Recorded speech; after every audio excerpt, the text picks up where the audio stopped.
I did it. I did it. My hair has been a big part of me for so long. I started out with extremely long hair and then transitioned to the white guy fluffy hair.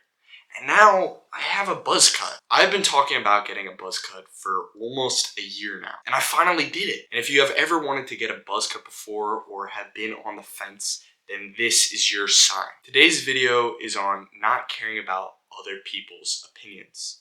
Now, it's easier said than done, but I can guarantee you that if you watch this video to its continuum, then it will change your paradigm and outlook on how others view you. How we act, talk, and present ourselves is to give other people a certain desired impression of us. I mean, really think about it. Clothes you wear, the language you use, and the way you carry yourself are all ways to create a chosen feeling of who you want to be perceived as. So let's relate that back to the buzz cut and why I got it. I said that my hair was a big part of me. I would care so much about how my hair looked and my image. I would wake up and the first thing I would do is look in the mirror and fix my hair. It would be this obsession of how I wanted to be perceived.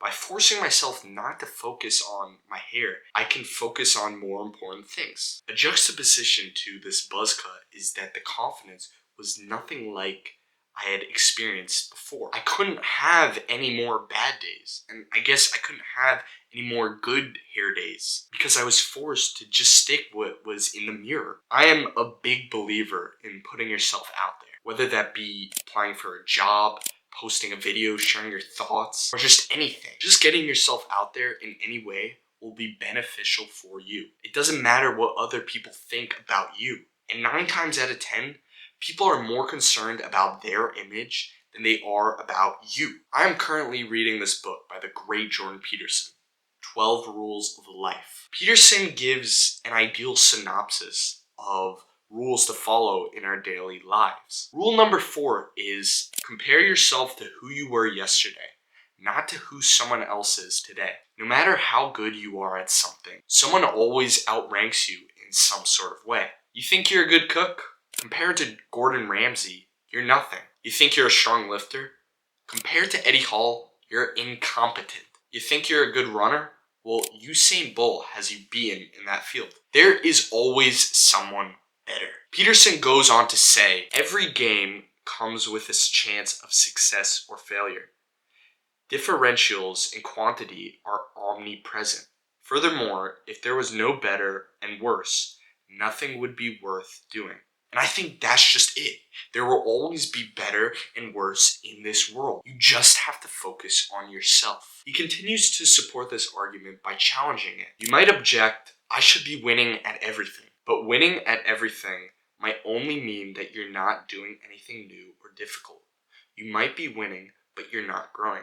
And at the end of the day, growing is how you win. In my other video, I talk about how social media can affect our attention spans. But I don't talk about how it can also make us feel incredibly insecure, to the point where we compare ourselves to unrealistic versions portrayed on social media. We are comparing ourselves to someone we see a controlled split in their lives. That controlled split can make them seem desirable to anyone on the app, making them seem like they have it all figured out. But in reality, not a single person in this entire world has anything completely figured out. Everyone is trying to figure out their intricate areas of their lives. There's this concept called physique inflation, and I'm sure you've seen it as well. I just re-downloaded Instagram, and all I see is gym guys in their 20s. I have the best angle and the best lighting. I mean, they look like Greek gods here. I mean, whenever I go on Instagram, I feel a bit insecure, but I really try not to let it get to me.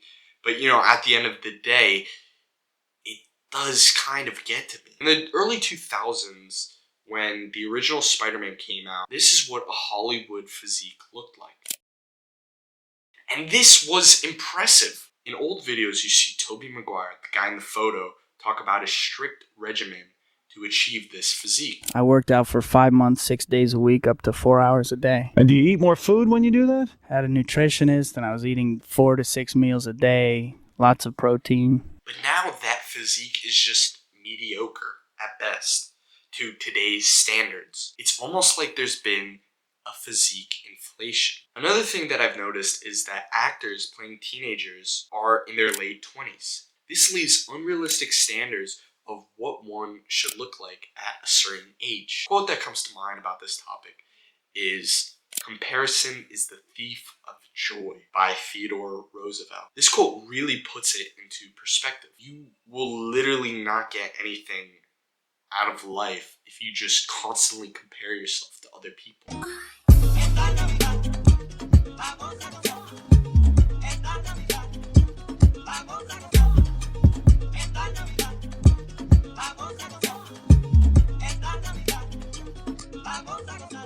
I was in the city the other day. I saw everyone had their own lives. Nobody really cares that much about their perceived. Yeah, sure, they do dress up, but everyone's focused on their own life there. Does that make sense? Because, and I live in the suburbs, which is different than the city, but in the suburbs, I feel that they just want to be accepted. At the end of the day, everyone wants to be accepted in some sort of way, whether that be a club, a school, a friend group. It's something. Everyone wants to be accepted. And I think this is important to highlight because we humans as a species want to be accepted. It's okay to care how you look. I just don't think you should obsess over it. I mean, really, you shouldn't obsess over how you look. This looks maxing stuff. It's insane. I go on Instagram, you can see that. It's all looks maxing gym guys that I'm just comparing myself to. It's insane. But really, you should not obsess over it. And it's, like I said in the beginning of the video, it's definitely easier said than done. But once you obsess over something, that's when you become insecure over it. There are countless reasons to be insecure about yourself. My nose is too big. I have too much hair. I have too little hair. I'm fat. I'm too skinny. There are a million reasons to hyper focus on yourself, but you shouldn't do that. Sure, you should, carry yourself to some manner where people appreciate you. You shouldn't hyper obsess over it. It's just insane. And it won't help you in any sort of way. Listen to your thoughts, listen to your gut. And yeah, get used to the buzz cut in these videos,